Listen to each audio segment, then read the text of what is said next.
Halos buong bansa po ay makakaranas po ng ulan ngayong araw po ng Biyernes, ayon po yan mismo sa Pag-asa. Dulot ito ng umiiral na southwest monsoon o yung hanging habagat. Ayon sa Pag-asa, makakaranas po ng occasional rains ang Western Visayas, Negros Island Region, Palawan at Occidental Mindoro. Samantala, scattered rains and thunderstorm naman ang mararanasan sa parte ng Mindanao, natitirang bahagi ng Visayas, Metro Manila, Batanes, Babuyan Islands, Zambales, Bataan, Cavite at dito sa parte ng Batangas. Babala po ng Pag-asa, ang moderate to heavy rains ay posibleng magdulot ng flash floods at landslides sa mga nabanggit na lugar. Sa natitirang bahagi naman po ng Luzon, asahan pa rin po ang mga panakanakang mga pag-ulan o thunderstorm.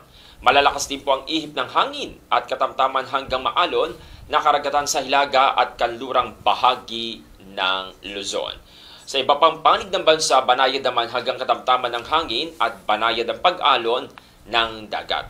Samantala, patuloy din pong minomonitor ng Pag-asa ang isang low pressure area o LPA sa labas po yan ng Philippine Area of Responsibility kung saan namataan ito sa layong 2,030 kilometers hilagang silangan ng extreme northern Luzon. Base po yan sa datos ng alas 3 ng madaling araw.